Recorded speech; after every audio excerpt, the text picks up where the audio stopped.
Now, India's Prime Minister Narendra Modi has called for negotiations to end the war in Ukraine. Modi was speaking after meeting with Poland's Premier Donald Tusk in Warsaw. Modi will travel on to Ukraine for the first trip by an Indian Prime Minister to Kyiv. India has so far avoided explicitly condemning the Russian invasion. Modi has been criticised for hugging the Russian President Vladimir Putin in Moscow last month. Now, DW's Shalu Yadav has more now on India's position on the war in Ukraine. Should you be surprised that India chose to support Russia after its invasion of Ukraine? Maybe not after you get to know some of the history of the relationship between India and Russia. Both countries have had each other's back for decades on contentious international issues. One example is how Russia stood behind India on its actions in the conflict region of Kashmir. And India has done the same for Russia when it came to its invasion of Crimea. For us, Russia is a very valued partner. It's a very time-tested partner. It's a relationship from which both India and Russia have benefited enormously. India has a multifaceted relationship with Russia, which also happens to be India's biggest arms supplier. Western countries may have imposed sanctions on Moscow for its invasion of Ukraine, but that hasn't stopped India from buying oil from Russia. On the other hand, while India may have never directly condemned Putin, Prime Minister Modi has expressed concern over Russia's war in Ukraine. As I have said directly and publicly, this is not an era of war, but it is one of dialogue and diplomacy. And we all must do what we can to stop the bloodshed and human suffering. The hard reality is that even as India is navigating a tricky path, it's increasingly positioning itself as an assertive force in the global order. A force that doesn't want to fit in blocks, but rather be a shapeshifter. And we see a hint of that here in a candid discussion with the foreign ministers of US and Germany. Why should it be a problem? If I'm smart enough to have multiple options, you should be admiring me. You shouldn't be criticizing. And I think it's very important today not to reduce the entire complexity of our world into very sweeping propositions. Yeah. I think that era is today behind us. Yeah. Given all of that, you might wonder why Indian Prime Minister is eventually visiting Ukraine to meet its President Zelensky. Is it merely to appease the West or a response to Zelensky's scathing remarks when Modi met Putin on the same day that a Russian missile hit a children's hospital? Zelensky called the meeting with Putin a huge disappointment and a devastating blow to peace efforts. The question now is whether Modi's visit to Kyiv will be able to repair some of the damage done by his visit to Moscow. DW correspondent Sonia Falnica is in Kyiv, and she spoke about Modi's visit to Ukraine with Alina Hrytsenko from the Ukrainian National Institute for Strategic Studies. Indian Prime Minister Narendra Modi is set to visit Ukraine. What do you think is the purpose of this visit, and what are your expectations, maybe even hopes from it? It is quite important for India and for Prime Minister Modi now to balance its relations and its image and reputation in this context of Russian-Ukrainian war because of the recent visit of Prime Minister Modi to Moscow, which was successful in terms of Russian-Indian bilateral relations. But unfortunately, on that day, a huge missile attack was launched against Ukraine in Kyiv, against a children's hospital, that was an event, a tragic event that was criticized a lot. How can Prime Minister Modi talk to someone who launches missiles against children's hospital?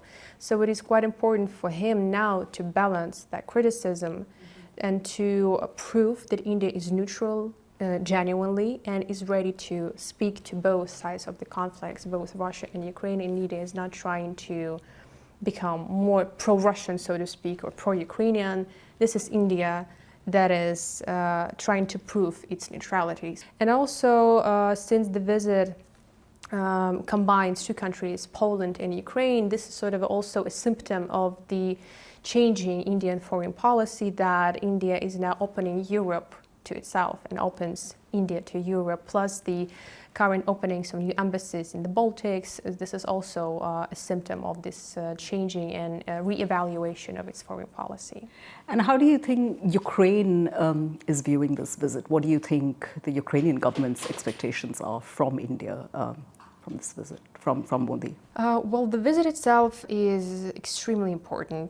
Some of the experts and my colleagues call it a historic visit, which it is, because this is the first visit of an Indian Prime Minister in the history of the bilateral relations. We used to have some visits of Indian presidents, but when it comes to the Prime Minister, who is the leader of the government and the leader of the state, as a matter of fact, so this is crucial.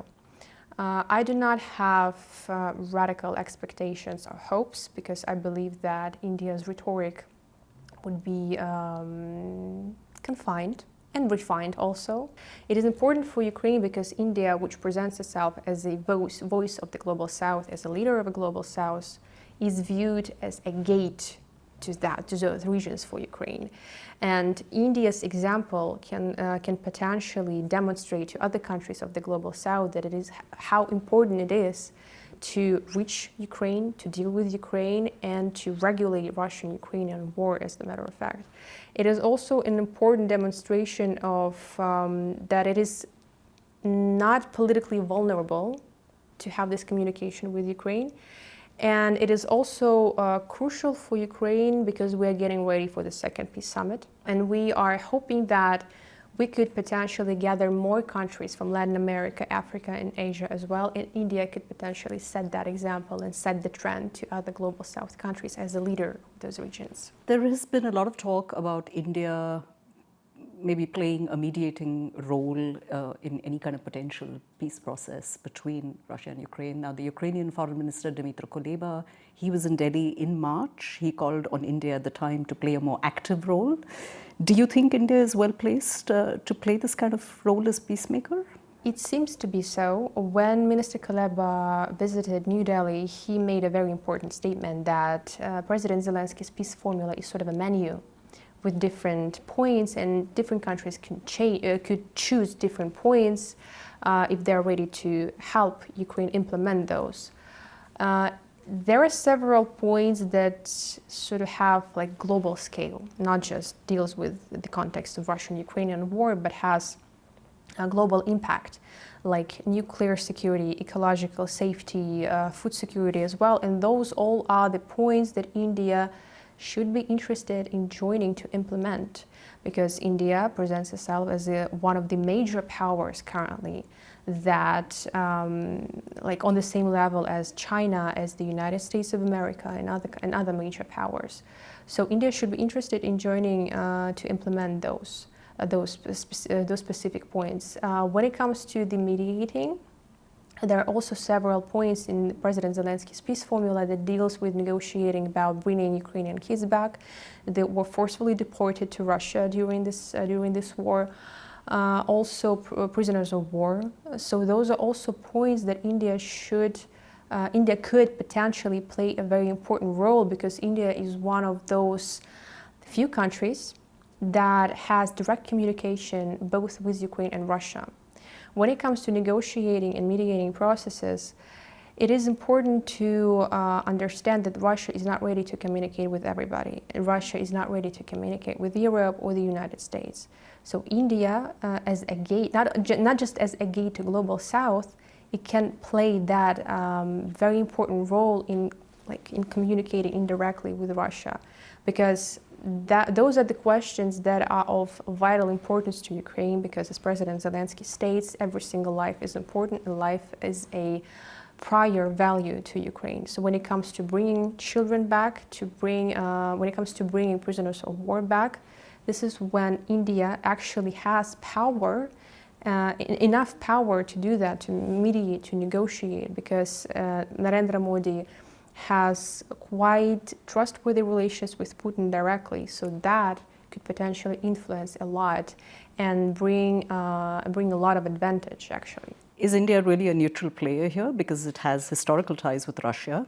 It continues to buy weapons from Russia. It has ramped up its purchases of discounted crude oil from Russia since the beginning of the full-scale invasion, it has not publicly criticized Moscow for this invasion.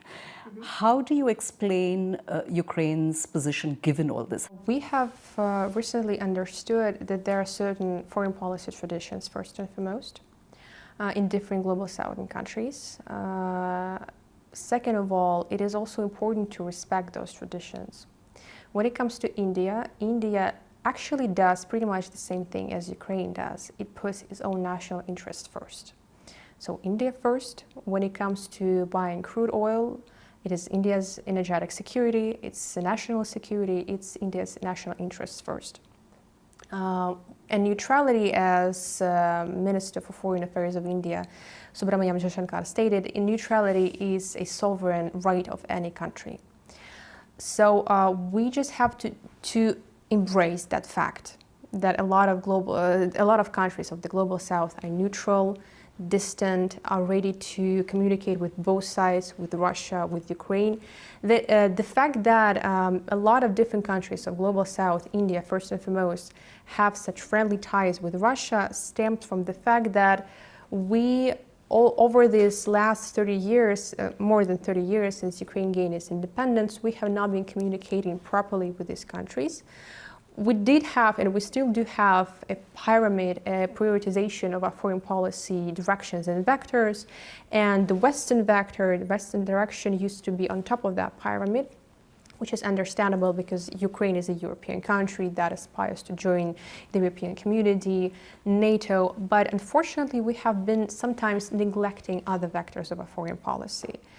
That's why we're only just re-evaluating our foreign policy, and we're only beginning to contest with Russia in Africa, in Latin America, in Asia, where Russia has been present for so many years and has been actively working in disinformation field, propaganda field, and so on. So we have to embrace the fact that different countries have different national interests, and they're going to put those first and foremost.